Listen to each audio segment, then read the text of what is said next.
Good morning, children. Welcome to the last part of first chapter. In the topic of today, we will learn two derivations. The first one is on the equatorial line, we consider a point P, and what is the electric field at that point P due to an electric dipole. That is the first one. And the second derivation is, if we keep an electric dipole in a uniform electric field, what is the torque experienced on that dipole which is kept in a uniform electric field? These are the two topics. So children, let us start the first one. You can see an electric dipole marked as AB. The A point is marked as 2 and B is marked as 1. Minus Q charge is kept at A and plus Q is kept at B. The length of the dipole is 2L and the center point is O. On its perpendicular bisector, we have considered a point P, which is at a distance small letter r from the center of the electric dipole. And we want to find out the electric field at P due to this electric dipole. So before we starting with the electric field, by Pythagoras theorem, let us calculate the value of hypotenuse. So in the triangle OPB, right angle triangle, we have taken the angle B as theta, and by Pythagoras theorem, the hypotenuse PB will be equal to under root r square plus L square. Since this part is L and this part is R. Similarly, PA also is equal to under root r square plus L square. Now we come to our electric field. At P point, we have kept the unit positive charge. So P, there is positive charge. At B, there is positive charge. So this positive charge will repel this positive charge. So the force as well as field at P due to plus Q will be in this direction, marked as E1.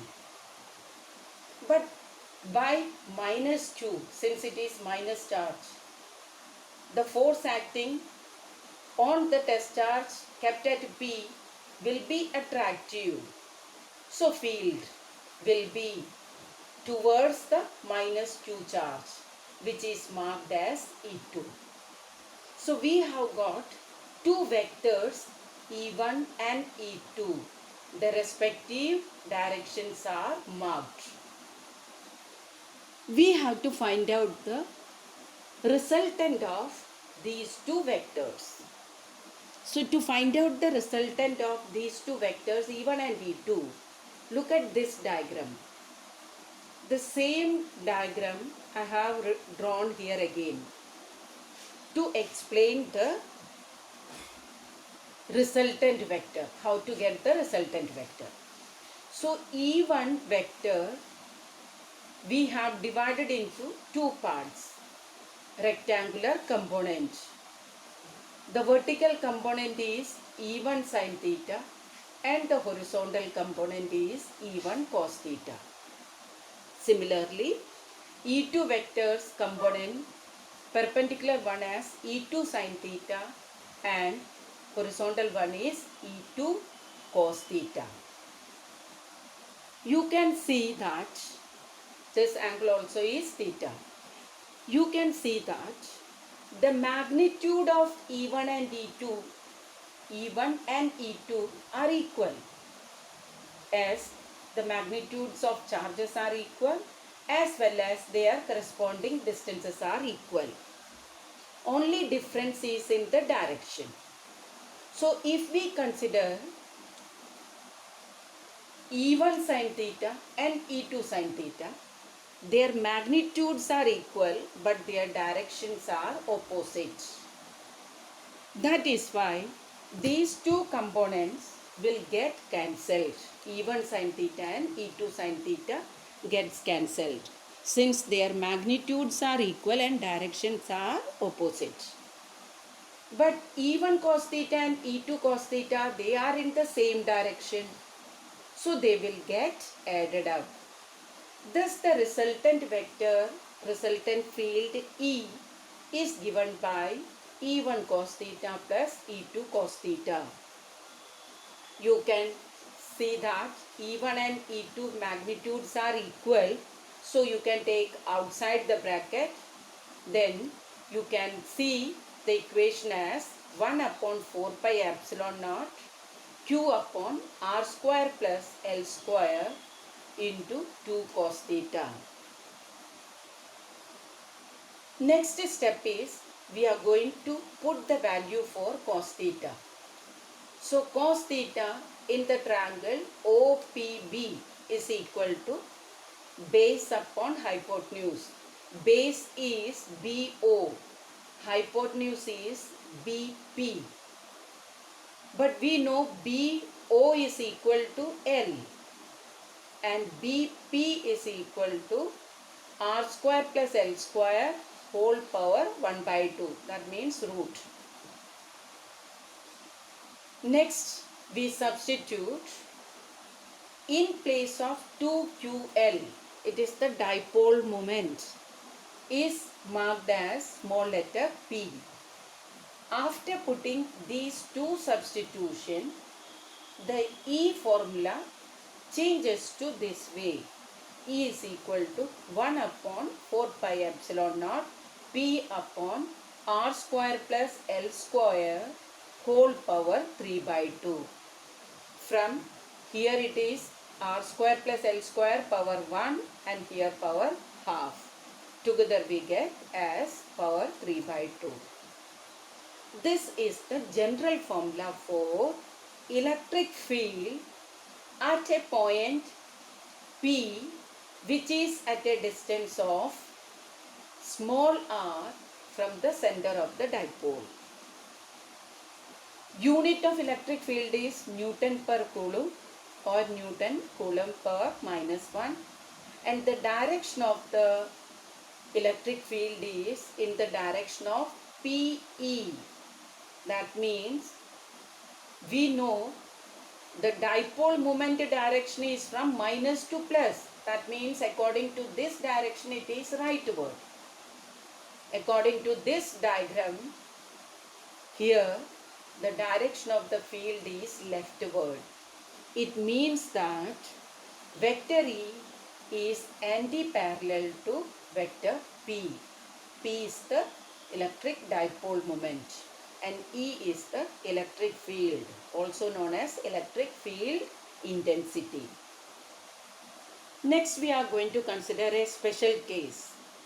If the point P is very far, that means small letter r is very larger than L, then we can neglect the L letter, then do the simplification. So this 2 and this 2 will get cancelled. The power of r become 3. Thus the formula simplified to electric field is equal to 1 upon 4 pi epsilon naught P by r cube. You must be remembering in the case of axial point, the formula was having an additional 2 here. But in the case of equatorial point, that 2 is not here. The formula simplified version is E is equal to 1 upon 4 pi epsilon naught P upon r cube. Next topic, children. we have to learn about the torque. So here we are considering the uniform electric field. What is meant by uniform electric field? It means the strength of the electric field throughout remains the same. It is represented by equal distance parallel line. Here I have shown the three lines. Equal distance parallel line. And the field direction according to this diagram marked as rightward. In that uniform field, we have kept an electric dipole. This is the electric dipole. Minus q here, plus q here. So the dipole moment direction is from minus q to plus q. Its inclination with respect to the electric field is theta. Now what happens when we keep the dipole in the electric field? Electric field will exert force on this dipole. Plus q will experience QE force in this direction, and minus q experience QE force in this direction. So there is equal opposite charges which are parallel, not acting in the same line, will produce torque, coupled, turning effect. Due to that torque, this dipole, electric dipole, will turn into the direction of the external electric field. So to calculate that turning effect, torque, experienced by the electric dipole in the uniform electric field is given by the torque formula. So the torque formula is force into perpendicular distance. Force here, both the forces are equal to any one force, that is QE into perpendicular distance, that is the perpendicular distance by Pythagoras, it is 2L sin theta, by trigonometry. By using trigonometry in this triangle, we will get this side is equal to 2L sin theta. So the perpendicular distance, that means this distance, is replaced as 2L sin theta and force is replaced as QE. Rearrange Q into 2L in place of Q into 2L. Q into 2L, we can write P, electric dipole moment. The remaining parts E and sin theta. So we get the formula for torque is equal to PE sin theta. This is the formula for torque produced when we keep an electric dipole in a uniform electric field. And the unit of the torque is Newton meter. Since torque is equal to force into perpendicular distance. When we write this in the vector notation, then tau vector is equal to P vector cross E vector. Maximum torque will be experienced when we keep this electric dipole perpendicular to the field. That means this theta is equal to 90 degree. Then maximum turning effect torque will be experienced. So when theta is 90, sin 90 become 1 and the formula will change into tau is equal to PE, which is known as maximum torque. So maximum torque formula is PE. That happens when theta is equal to 90 degree. Suppose if we are keeping the dipole in non-uniform electric field, then what happens? Along with the torque, rotatory motion, there will be translatory motion also. In the uniform field, there is only torque, rotatory motion. But in the case of non-uniform field, there will be, along with the rotatory motion, there is translatory motion also. This is all about the first chapter in which we have learned charges, Coulomb's law, then electric field, electric lines of force, electric dipole moment, and electric field at a point on the axial line as well as on the equatorial line. Along with that, torque. Okay children, go through the chapter and write and practice the derivations as well as formulae along with the units. Take care children. Thank you.